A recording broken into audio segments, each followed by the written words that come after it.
23, nous lisons. Ainsi donc, quand vous avez reçu le Seigneur Jésus-Christ, marchez en lui, étant enracinés et fondés en lui, et affermis dans la foi, d'après les instructions que vous avez été données, et abondez en action de grâce. Prenez garde que personne ne fasse de vous sa croix, par la philosophie, par une telle tromperie, s'appuyant sur la tradition des hommes, sur les rudiments du monde, et non sur Christ. Car en lui habite proprement toute la plénitude de la divinité. Vous avez pleinement en lui, qui est le chef de toute domination et de toute autorité. Et c'est en lui que vous avez été circoncis d'une circoncision que la mienne n'a pas faite. C'est la circoncision de Christ qui consiste dans le document du corps de la chair. Ayant été enseveli avec lui par le baptême, vous êtes aussi ressuscités en lui avec lui, par la foi en la puissance de Dieu qui l'a ressuscité de mort. Vous qui étiez morts par vos offenses et par les suppositions de vos chairs, il vous a rendu à la vie avec lui. Et nous faisons grâce pour toutes nos offenses. Il a effacé l'acte dont les offenses sont condamnées. Il a déplié les il a détruit le pouvoir par la croix. Il a détruit les dominations et les autorités. Et il a dit publiquement son spectacle en triomphant vers la croix. Il a effacé l'acte rédigé contre nous et dont les dispositions nous étaient contraires. Il a supprimé en le clouant à la croix. Il a dépouillé les principautés et le pouvoir et les a publiquement livrés en spectacle, en triomphant d'eux par la croix. Est-ce que nous pouvons juste acclamer la parole du Seigneur en tous? J'aime tellement ce chapitre de la Bible où l'apôtre Paul est en train de montrer l'héritage que nous avons reçu dans notre relation avec le Seigneur Jésus-Christ. Voilà pourquoi un jour, quand il parlait aux Romains, il se crie en disant: qui condamnera les élus de l'Éternel? Amen. Qui condamnera ce que Dieu a acquis par son précieux sang? Et ici l'apôtre est en train de relater un peu l'histoire. Vous savez, ce qui m'intéresse plus encore dans ce verset, c'est le verset 14 et le verset 15. Où l'apôtre est en train d'expliquer ce qui s'est passé quand Christ était à la croix. Et il dit, pendant qu'il était à la croix, il a fait quelque chose.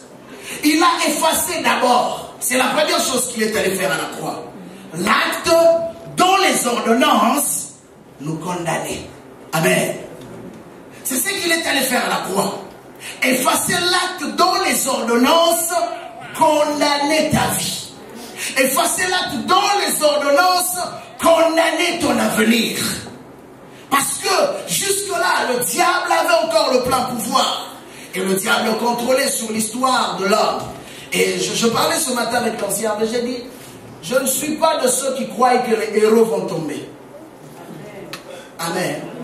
Souvent on parle de ce verset de la Bible où David, on vient de faire le rapport pour lui expliquer combien les héros, les Saül et tout le reste étaient tombés. Bien aimé, tu n'es pas de la race de Saül. Tu n'es pas de la race de David non plus. Mais tu es de la race de Jésus-Christ. Est-ce que tu le crois? Amen. La Bible dit que celui qui a fait de nous des co-héritiers avec lui a été tenté par toutes sortes de tentations, mais il n'a jamais péché. Il n'a jamais péché. Qu'est-ce qu'il voulait nous montrer par là? Il nous a montré que si lui n'a pas été capable de broncher, bien aimé, toi si tu es aussi en lui, tu seras capable de tenir ferme jusqu'à la fin. La Bible dit ceci, je ne te dis pas, si je te dis que pasteur, tu ne pécheras plus, là je te mentirai. Mais ce que la Bible nous enseigne, c'est que le juste est celui qui peut faillir, mais à cause de l'alliance et de la promesse, il va finir par se relever pour se dire que non, ça ce n'est pas mon standard. Il faudrait que je me lève pour faire mieux que ce que j'ai eu à faire jusque-là. Et ici, la Bible parle, il dit, ainsi, comme vous avez reçu le Christ Jésus, le Seigneur, marchez en lui. Bien aimé, expliquez-moi maintenant. Vous savez, Paul a utilisé des termes assez compliqués. On te dit de marcher. Est-ce qu'on marche en quelque chose ou sur quelque chose? Les francophones, aidez-moi ce matin. On va travailler ensemble. On marche sur quelque chose. Mais ici, l'apôtre ne dit pas marcher sur lui. Mais il dit marcher en lui. Donc, en d'autres termes, qu'est-ce qu'il voulait te faire comprendre?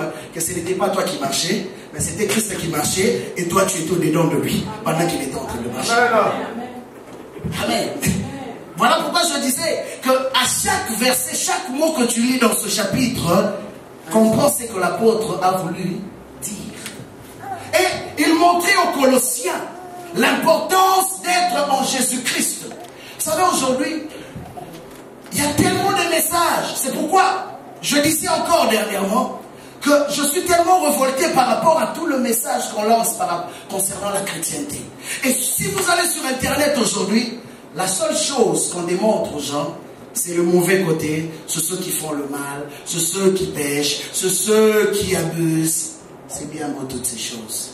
Mais bien aimé, je me rappelle du passage de la Bible qui dit ceci, que dans le dernier jour, je répandrai de mon esprit sur toute chair. Vos fils et vos filles prophétiseront, vos jeunes gens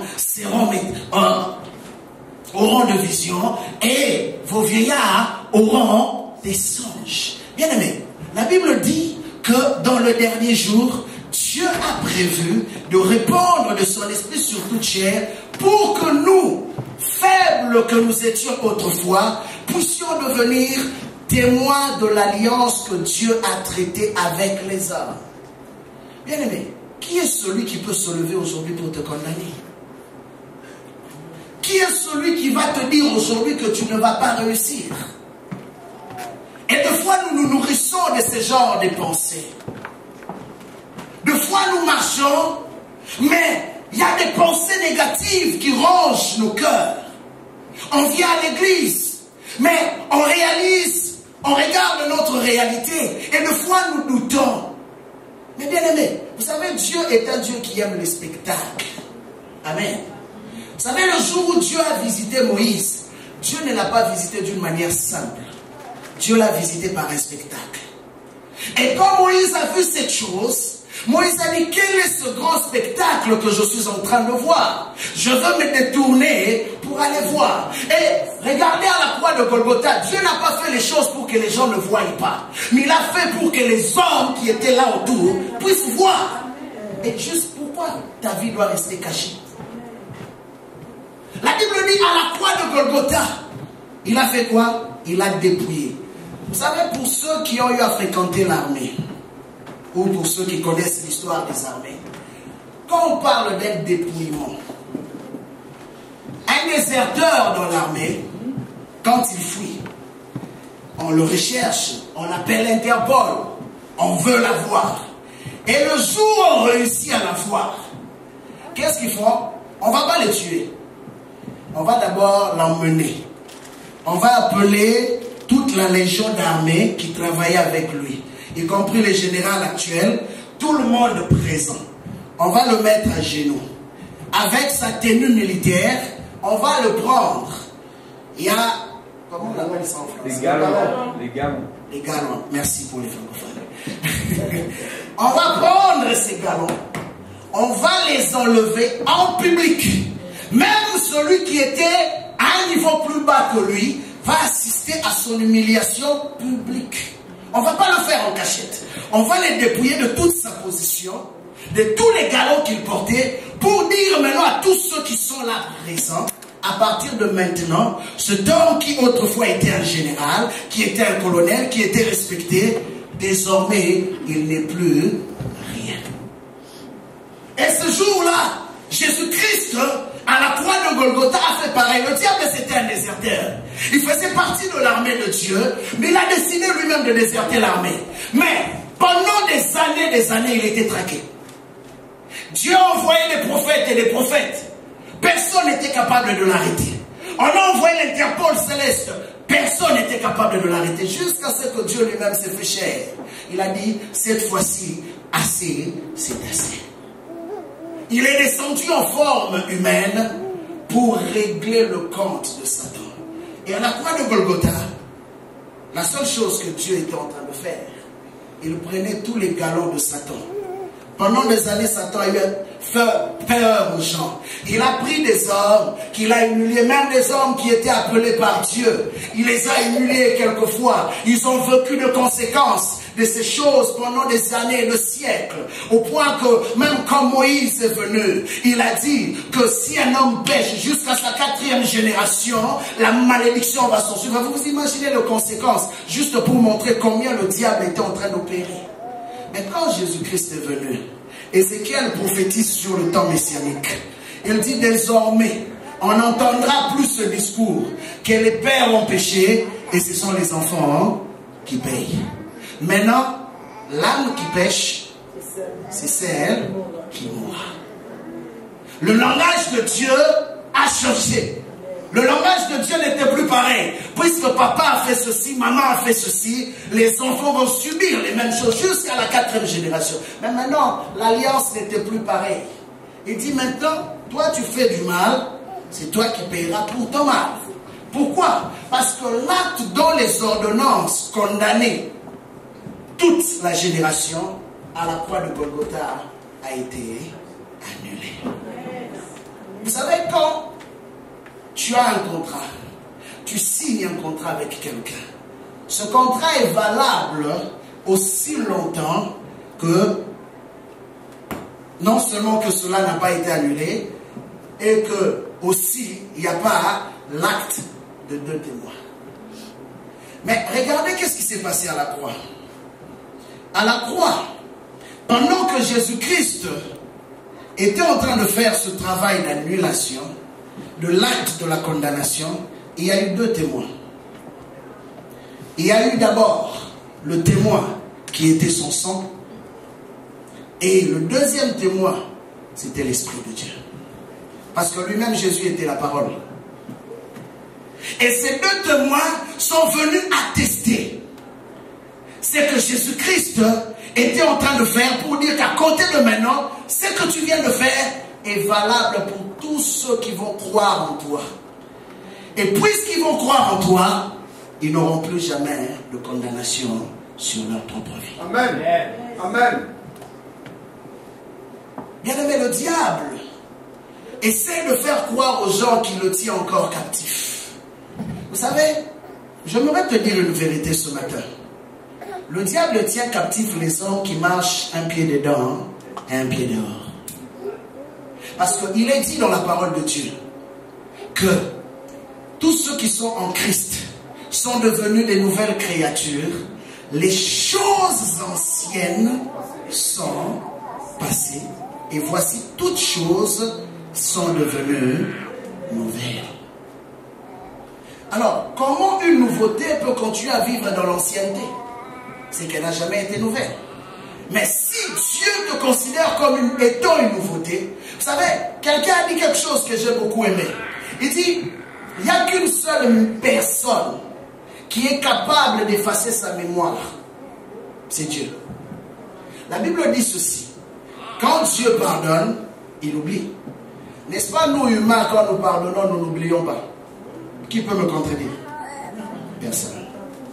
Et souvent quand nous restons, ah l'autre fois tu m'avais fait ceci, l'autre fois tu avais dit ceci. C'est la preuve, bien que nous disons que nous avons pardonné, mais notre mémoire continue de fonctionner. Mais Dieu, quand il dit que je t'ai pardonné, pour lui tu es devenu une nouvelle personne.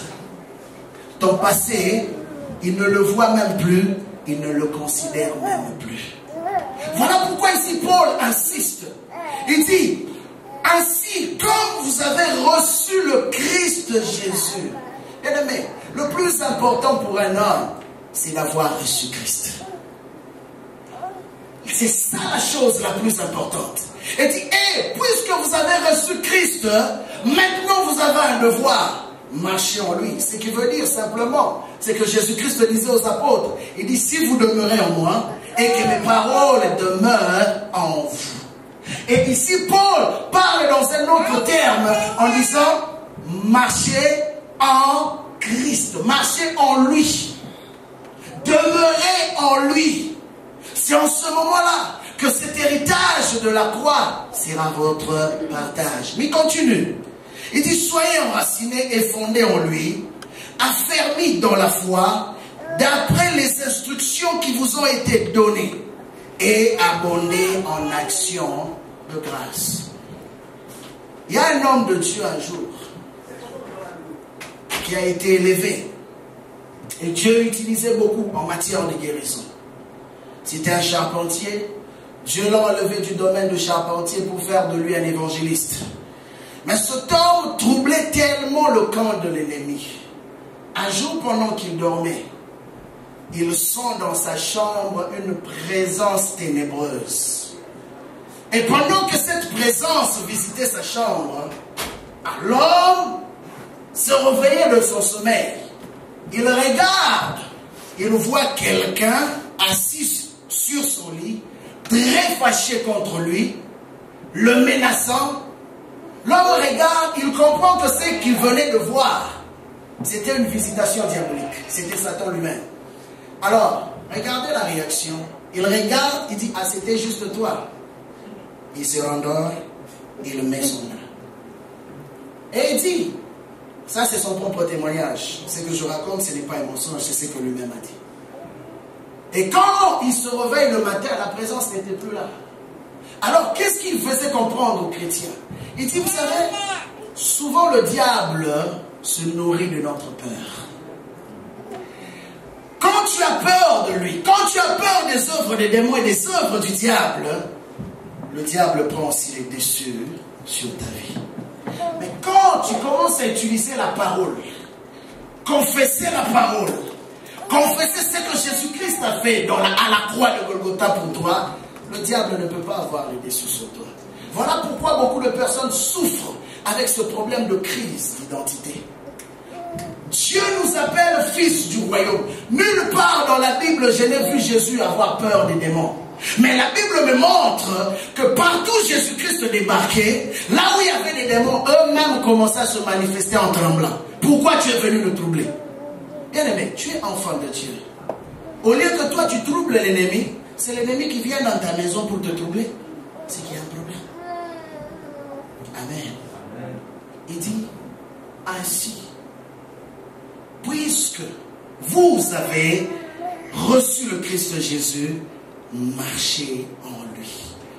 Bien aimé, le diable n'a pas le droit, je te dis bien ce matin, il n'a pas le droit légal d'entrer tranquillement dans ta vie ou dans ta maison et faire n'importe quoi. Tu ne peux pas accepter ça. En tant qu'enfant de Dieu, non. Il y a des gens qui disent que oui, le diable peut empêcher ta bénédiction à se manifester. Bien aimé, je vais te dire ce matin, je ne suis pas d'accord avec cet évangile parce que ce n'est pas biblique. La Bible dit dans le livre des Éphésiens chapitre 1 que Dieu nous a enrichis de toutes sortes de bénédictions dans le lieu céleste. Et qui est celui qui peut empêcher la bénédiction de Dieu dans ta vie? Et qu'est-ce qui se passe? Puisqu'on te l'a dit qu'il y a un combat dans le lieu spirituel, le diable empêche ta bénédiction, tu finis de croire et tu commences à prier pendant des années, le diable a arrêté ma bénédiction. Ah, c'est que toi, tu n'as pas compris qui tu es. Le diable, je vais te dire ce matin, n'a aucun droit légal. Vous savez, il y a un passage biblique qui dit ceci. C'est la bénédiction de l'Éternel qui enrichit. Ok. Comprenez? On dit, c'est la bénédiction. Donc, si quelque chose tu la perds dans ta vie, ce n'est pas une bénédiction. Oh. Tu n'as pas compris. Hein? C'est la bénédiction. Donc, si Salomon a pris ce passage-là, il a commencé comme ça. Il dit, c'est la bénédiction. Qu'est-ce qu'il voulait faire comprendre aux gens?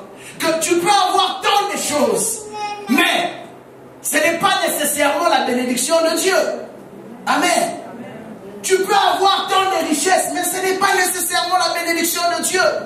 Mais quand il arrive au point où Dieu décide de déverser sa bénédiction, tu deviens automatiquement riche. Mais il ajoute ceci: ne se fait suivre d'aucun chagrin. Qu'est-ce qui peut venir de Dieu qui amène le chagrin dans la vie d'une personne? Allez-y comprendre. Est-ce que Salomon a menti? Ou Salomon a parlé prophétiquement par rapport à l'œuvre de Dieu?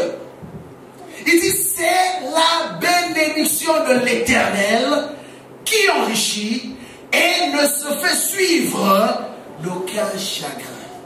Alors, j'aimerais maintenant parler par rapport à ça. Qu'est-ce que Salomon voulait dire? Il voulait simplement dire ceci: avant que l'homme n'arrive à vivre la bénédiction de Dieu, il est précédé par plusieurs choses. Voilà pourquoi il dit: et ne se fait suivre. Or, si quelque chose ne se fait pas suivre d'une chose, c'est qu'elle a été précédée par une autre chose. Il dit: ne se fait suivre d'aucun chagrin. C'est que quelque part, elle est précédée par plusieurs chagrins. Voilà pourquoi avant que l'homme n'atteigne la dimension de vivre pleinement la bénédiction de Dieu, nous passons par plusieurs épreuves.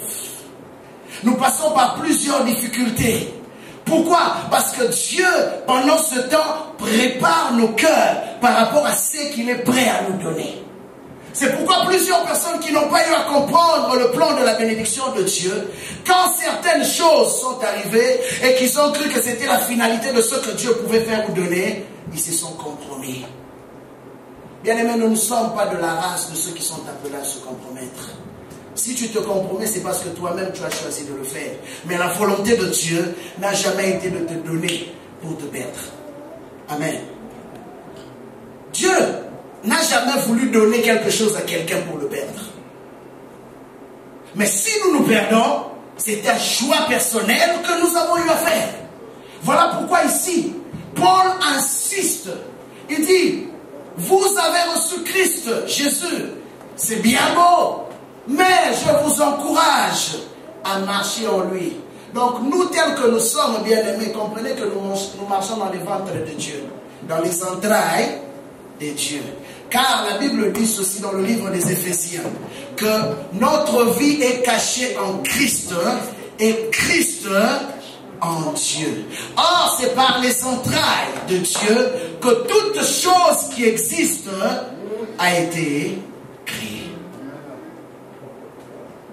Donc, en d'autres termes, quand Paul parle en disant marcher en lui, ça veut dire que nous sommes connectés à la source, là où toute chose prend sa base. Bien aimé, si tu es connecté à la source, pourquoi tu te plains par rapport à ton lendemain? Pourquoi tu te plains par rapport à ton avenir?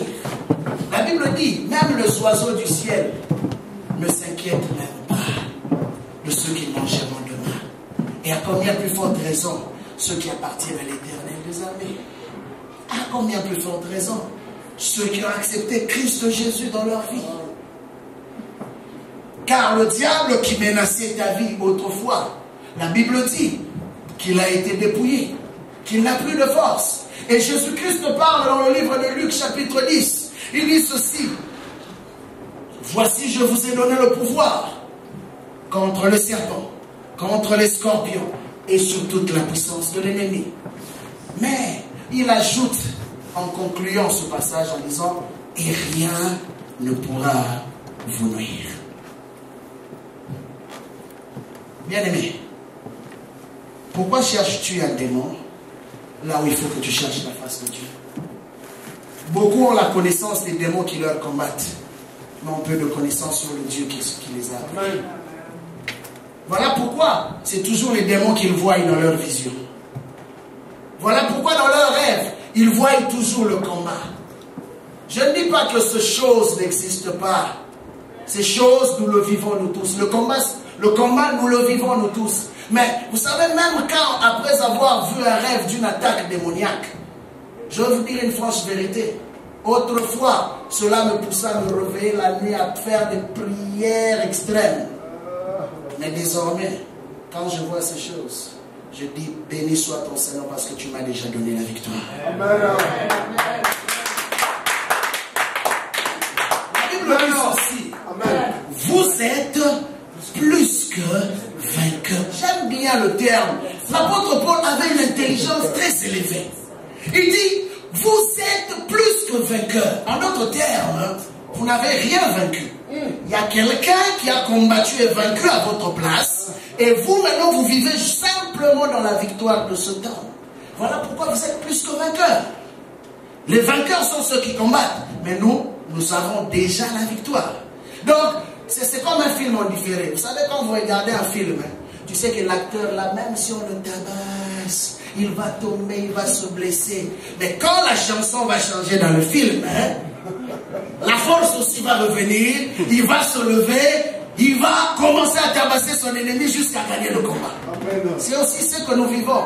Même si tu as reçu des coups, ne t'en fais pas. Dieu est avec toi même au milieu de tes coups. Il sait qu'à la fin de toute chose, tu vas te relever et tu vas vaincre ce combat-là. Voilà pourquoi il est important pour toi de penser comme un fils et une fille du royaume de Dieu. En te remémorant toujours qu'à la croix de Golgotha, il y a quelqu'un qui est mort pour me donner à moi la victoire. Parce qu'en réalité, tu ne te regardes pas ou tu ne combats pas par rapport à tes propres forces. Parce qu'en toi-même, tu es faible. Mais j'aime Jean dit, celui qui est en nous est plus fort que celui qui est dans le monde. Il parlait de qui? Il parlait de Satan. Et l'autre fois, je nous disais ici que nulle part dans la Bible, Satan a été cité comme étant l'adversaire égal à Dieu. La Bible dit, votre adversaire. Donc, la Bible a réduit Satan à notre niveau. Comprenez un peu. L'apôtre Pierre parle, il dit, votre adversaire, le diable, rôde comme un lion rugissant. Ok. Amen. Amen. Ok. Amen. Bien aimé, fermez les portes comme nous sommes là. Personne n'entre, non? Alors, s'il y a quelqu'un qui a besoin d'entrer et qui ne sait pas par où entrer, qu'est-ce qu'il fait? Il fait le tour. Amen. Mais il n'a pas accès. Il fait le tour quand même. Amen. Mais il n'a pas accès. Amen. Alors, cela veut simplement dire, le diable est ainsi aussi par rapport à toi. Amen. Il rôde, il cherche un moyen d'entrer encore. Il peut pas. Malheureusement, les portes ont été... Amen. Jésus-Christ a dit, la clé qu'il avait autrefois, l'autorité qu'il avait autrefois, je l'ai dépouillée. Il avait la position de général. Même les anges, imaginez, la Bible parle même des anges puissants au ciel, respectaient Satan parce qu'il connaissait sa force. Mais depuis le jour où Jésus-Christ a ravi la clé d'entre ses mains, la Bible parle dans le livre d'Apocalypse. La Bible ce jour-là ne parle pas de Michel. Vous savez, il y a eu un combat au ciel. Les anges qui combattaient avec Satan n'ont pas été capables de le vaincre. Voilà pourquoi Dieu avait dépêché un autre archange comme lui, qui s'appelait Michel, et c'est Michel qui l'a précipité sur la terre. Mais, dans le livre de l'Apocalypse, Michel n'a plus eu besoin de se présenter. La Bible dit, simplement un ange puissant prendra Satan et va l'entraîner dans les abîmes. Pendant 1000 ans, il sera enfermé. Comprenez maintenant que les dimensions ont changé. Amen.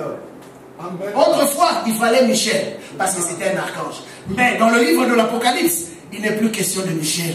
Parce que, à cause de Christ, même l'ange le plus bas, par rapport à l'hiérarchie, est capable d'arrêter l'action du diable. Amen. Alors, bien aimé, dans quel côté tu es? Comprends maintenant ce matin que Jésus-Christ que tu es en train de confesser, ce n'est pas n'importe qui. Nous n'adorons pas Dieu par rapport à nos émotions. Nous n'adorons pas Dieu par rapport à nos circonstances.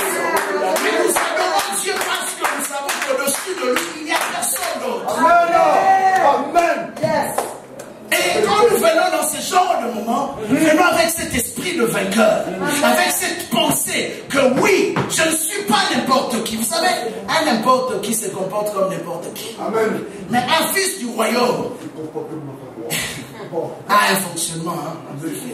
Voilà pourquoi Le Pierre d'avant la résurrection était capable d'avoir peur de la mort, même de renier Jésus. Bien que les gens, en le regardant, disent, ah, mais toi là, sérieusement, tu parles vraiment comme lui. Il dit, ah, là, tu la connais, c'est Jésus là, moi je le connais. Tu penses vraiment que son niveau là, moi je peux marcher avec lui? Il dit, non, non, jamais. Mais, après la résurrection, cet homme se présente. On dit, plus jamais on veut t'entendre parler de ce Jésus. Il dit, je préfère mieux mourir que de vous obéir. Car obéir à Dieu est la chose la plus précieuse, la plus importante dans ma vie. Et ce qu'il me dit de faire, c'est ce que je veux faire.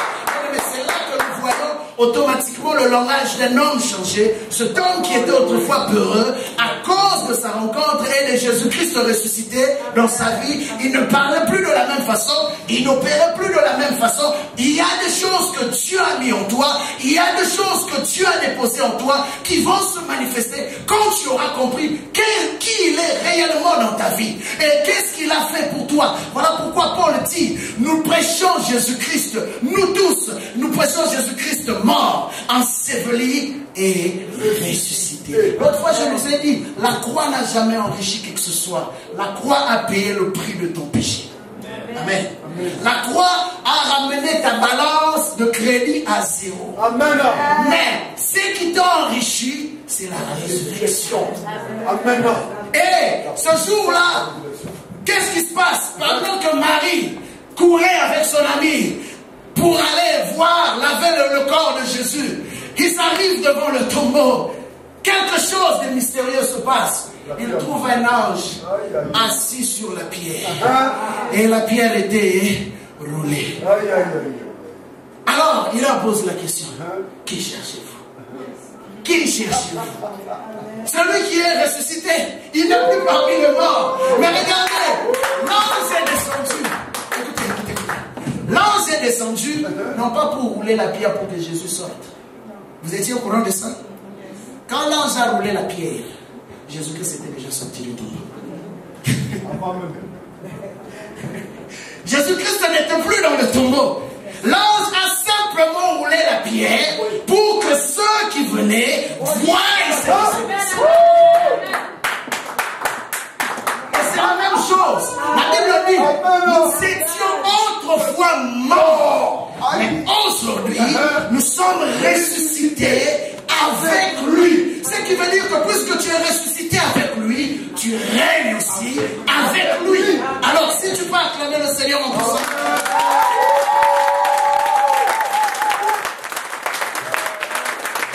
Alors ce matin, j'aimerais simplement te dire, temple de Dieu, n'aie plus peur des démons. N'aie plus peur du diable. Oh, l'oncle sorcier, les grands-pères, on s'en fout. Une chose que nous avons Jésus. Et ces petits démons-là et ces sorciers sont simplement notre marche-pied. David a proclamé quelque chose de puissant. Il dit, tu dresses une table en face de mes adversaires. En face. C'est ce qui veut dire quoi? Plus il y a des ennemis, plus moi j'ai de l'embonpoint. Avez-vous compris ça?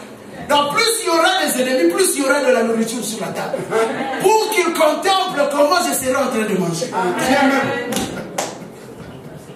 C'est ça ce que la Bible nous dit. Il dit, tu dresses une table en face. Alors bien aimé, tu dois aimer que tes ennemis se multiplient. Tu dois dire, venez encore nombreux, car vous serez un tremplin pour que je grandisse encore. Et il dit, tu fais de mes ennemis mon marche-pied. Il parlait simplement de l'élévation. Un homme ne peut pas être élevé sans ennemi. Et comprenez une chose. Un homme qui n'est pas entré dans sa destinée, qui vit comme monsieur tout le monde, souvent est apprécié par tous. Mais le jour où Dieu commence à te sortir du lot, à te distinguer, là, c'est là que tu vas comprendre qui t'aime, qui ne t'aime pas, qui est ton ami, qui est ton ennemi. Et Dieu fonctionne comme ça. Il attend toujours. Il te laisse. Il te laisse. Et il dit, chacun aura pour ennemi les membres de sa propre famille. Comprenez une chose, que les premières personnes qui te combattront le plus, c'est d'abord la maison de ton père. Pourquoi? Parce que quand tu nais dans une famille, souvent il y a un esprit de contrôle qui règne. Et on veut que tu fonctionnes comme tout le monde fonctionne. Et dès lors que tu commences à te distinguer, tu commences à fonctionner différemment de tout le monde, là en ce moment-là tu deviens mauvais. Avant tu étais bon. Mais là, tu deviens mauvais. Jésus-Christ était Jésus, fils de charpentier. Personne ne le connaissait. Même le souverain sacrificateur l'appréciait en disant, ah, ce petit-là est très intelligent.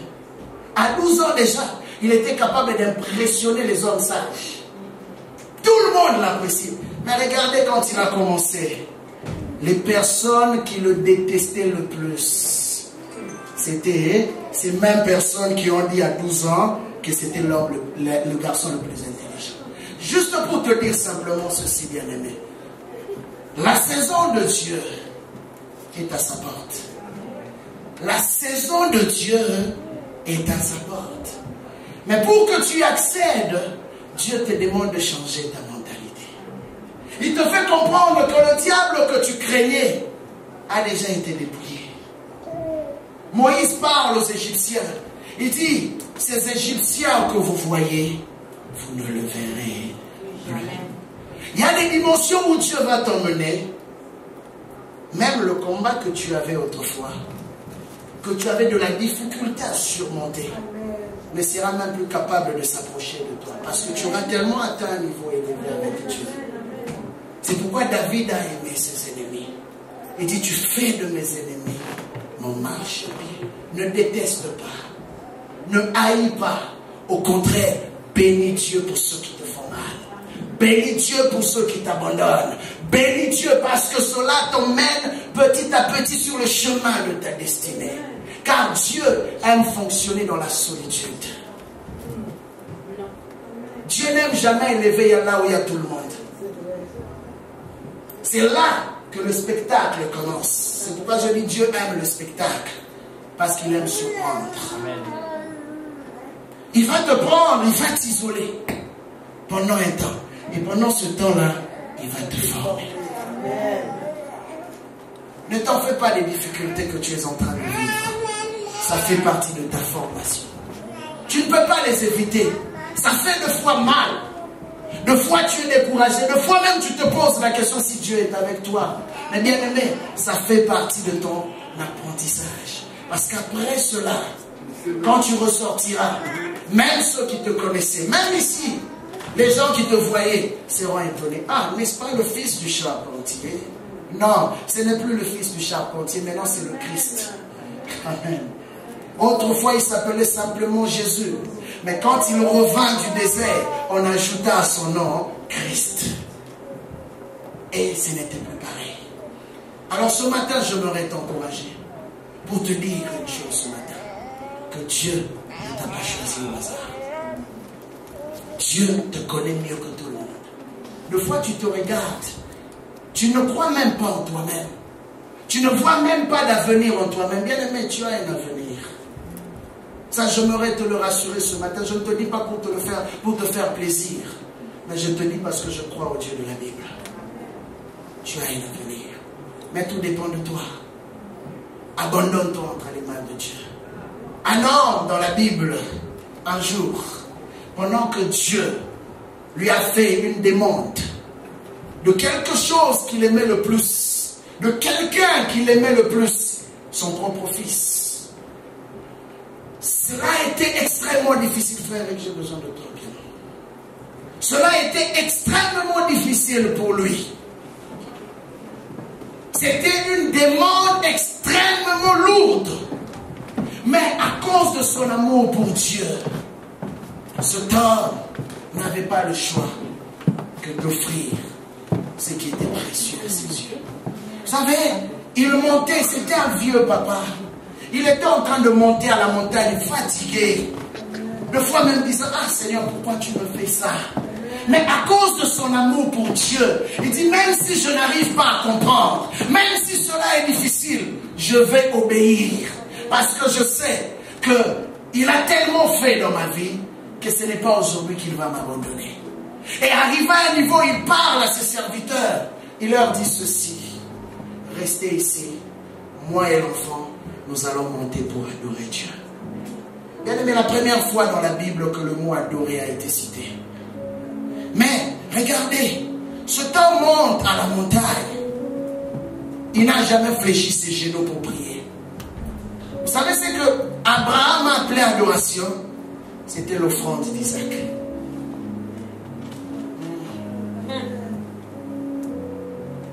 L'adoration était l'offrande de ce qu'il aimait le plus dans sa vie. Son propre fils. Bien-aimé, tu ne peux pas dire que tu es un adorateur si tu n'es pas capable d'offrir ce que tu aimes le plus. Amen. Isaac était la seule chose qui restait à ce temps. Mais l'homme a compris que Dieu est plus que tout ce que j'aime. Je préfère manquer ce que j'aime sur cette terre, mais pourvu de ne pas manquer sa grâce. Voilà pourquoi j'aime cette chanson. J'abandonne tout. J'abandonne tout à toi, sans rien retenir. Parce que c'est une adoration. Dieu aime des hommes qui s'abandonnent à lui. Et Dieu cherche ces hommes qui s'abandonnent à lui. Il dit, ainsi, comme vous avez reçu le Christ Jésus, marchez en lui. Laissez-vous guider. Laissez-vous conduire par lui.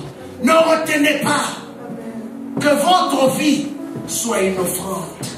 Comme l'a dit Paul, offrez vos corps à Dieu. Tel sera pour vous un culte raisonnable. Dieu pèse le culte de tout un chacun. Il est prêt à faire des choses extraordinaires. Il est prêt à t'ouvrir même les valves du ciel pour répandre toutes ses grâces sur toi. Mais il veut que tu abandonnes ta vie. Et en ce moment, Dieu parle pendant que Abraham s'apprêtait à tuer l'enfant. C'est ça le terme qu'il faut qu'on dise. Abraham s'apprêtait à tuer son propre fils pour Dieu. Et Dieu lui dit, maintenant je vois que tu es réellement juste et tu crois en moi. Maintenant. Or, depuis Genèse 12, cet homme a été capable d'abandonner la maison de son père, allant vers une destination qu'il ne connaissait pas. N'était-ce pas la confiance en Dieu? Mais arrivé au temps d'Isaac, Dieu lui dit maintenant. Bien aimé, il y a offrande et offrande. Il y a sacrifice et sacrifice. Pour vous qui avez accepté Christ, ne vous en faites pas pour le diable qui vous combat. Il a déjà été vaincu. Je te le rappelle ce matin. Jésus-Christ a déjà réglé son compte à la croix de Golgotha. Ce qui est important pour toi, c'est ta relation avec Dieu. Amen. Ce qui est important pour toi, c'est ton abandon. C'est ce qu'il recherche de toi. J'aimerais que tu te lèves, tu vas prier avec moi.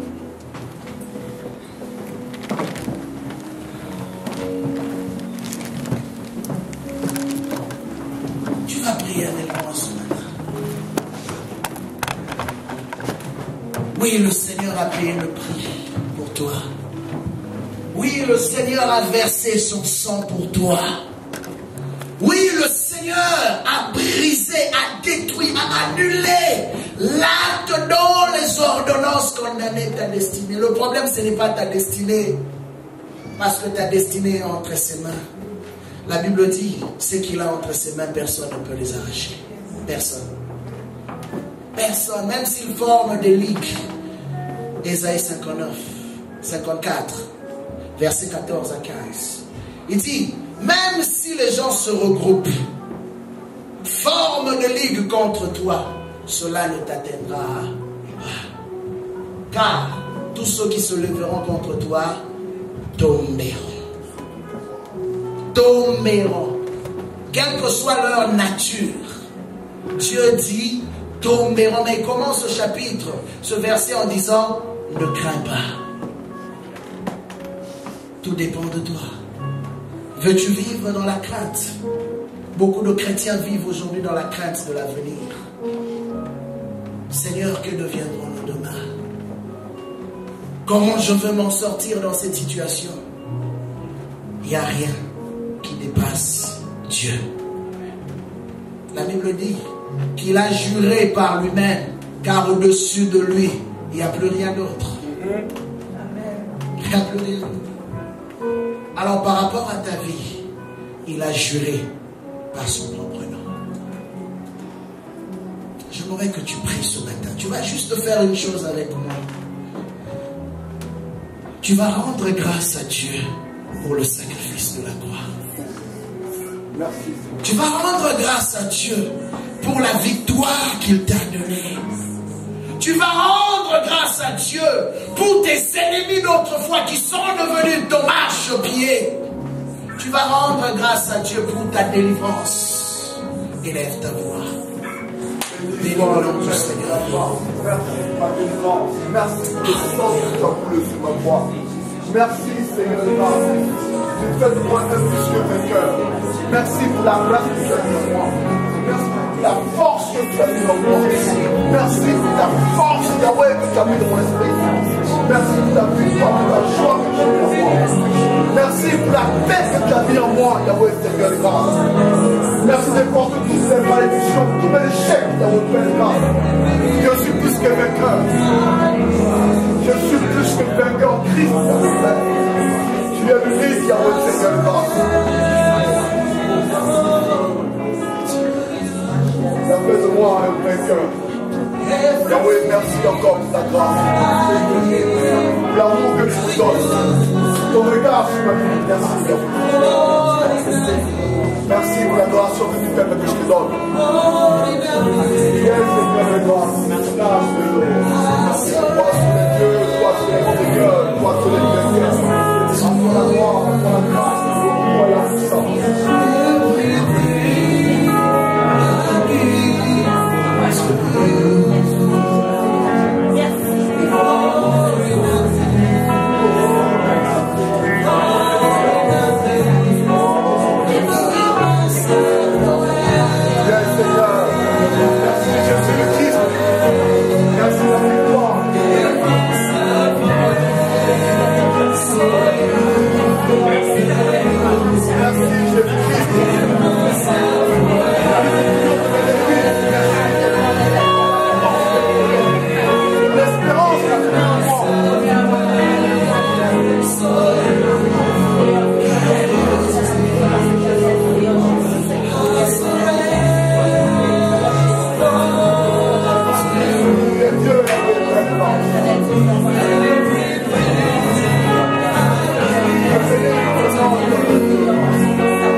Merci encore, Yahweh Père. Tu es le maître de la grâce. Tout est accompli. Tu as tout fait sur la croix. Tu as tout fait sur la croix.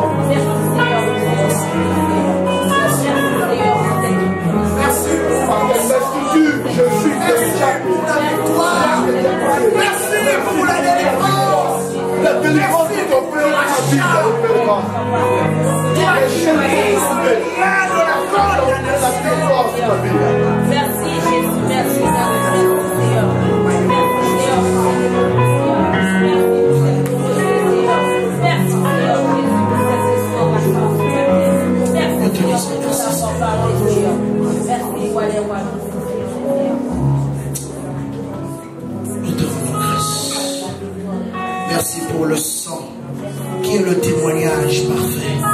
Merci pour l'esprit que tu as répandu, que tu répands encore ce matin. En ce lieu, oh Dieu, pour nous introduire, Seigneur, dans la pensée céleste.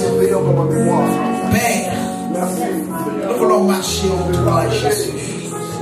Marcher en toi, éternel. Marcher en toi, Dieu de gloire. Car nous savons qu'en toi, l'ennemi ne peut nous atteindre. En toi, Jésus, rien ne peut nous atteindre, mon Dieu. Je bénis, Seigneur. Nous te disons merci pour toi. Tu vas maintenant toucher ton voisin de gauche, ton voisin de droite.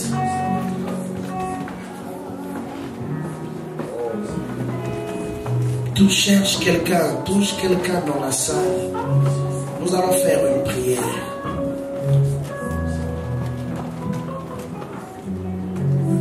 Tu vas prier pour ton voisin. Tu vas prier pour ta voisine. Tu vas demander à l'Esprit de Dieu de remplir sa vie maintenant.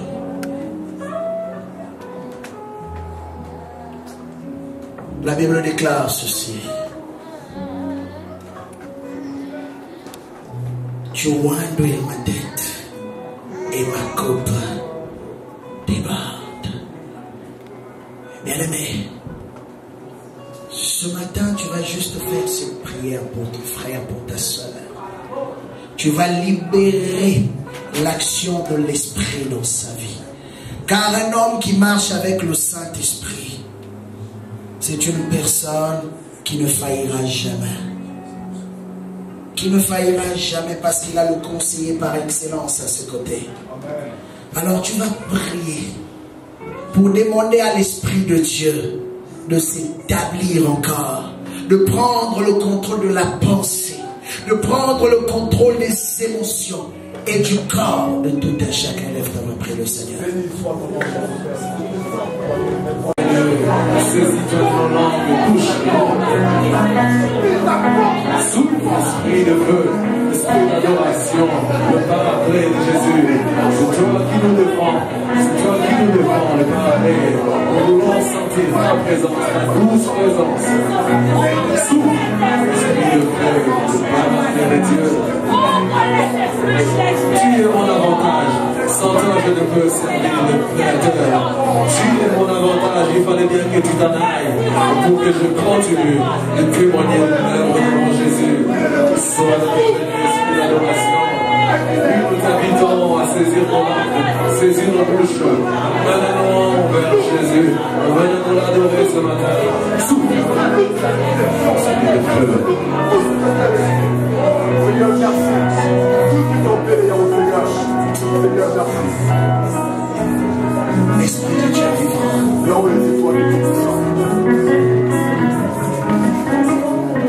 Voici ton peuple qui se tient devant toi. Oh, Yahweh. Oui, Seigneur, nous avons soif de toi. Que tu déverses, Seigneur, sur nous une huile fraîche.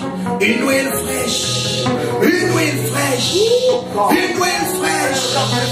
Oh Dieu, pour de nouvelles conquêtes. Touche encore, oh Dieu, par ta puissance. Libère encore, oh Dieu, le surnaturel, Père. En ce lieu, Seigneur, change la mentalité et communique la mentalité céleste, oh Dieu. Ce matin, je prie, oh Dieu, que ton feu de gloire, Seigneur, se saisisse de ton peuple. Je prie ce matin que ta puissance descende, oh Dieu. Je prie ce matin que tu libères ceux qui ont besoin de libération. Que tu libères ceux qui ont besoin de libération. Seigneur, que tu transformes ceux qui ont besoin de transformation.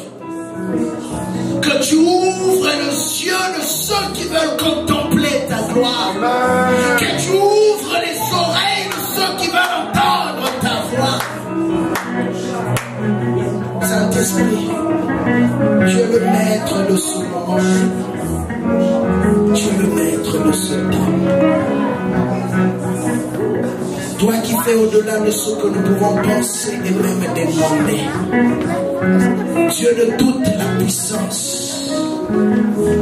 Maintenant, nous nous soumettons à toi, ta volonté. Que désormais, aucune personne qui s'est présentée ne ressorte de ce lieu de la même façon qu'ils sont entrés. Toi, le maître de toutes choses, je te remets ces âmes, ô Dieu. Saisis-toi de chacune de ces âmes et fais de ces âmes ce que toi tu veux. Et que Jésus-Christ soit glorifié, Seigneur, à travers notre témoignage. Libère encore un vent nouveau. Un vent nouveau. Un vent nouveau. Qu'il puisse souffler en ce lieu. Un vent nouveau. Qu'il puisse souffler dans ce temple. Un vent nouveau. Qu'il puisse souffler dans cette maison. Pour la gloire de ton Seigneur.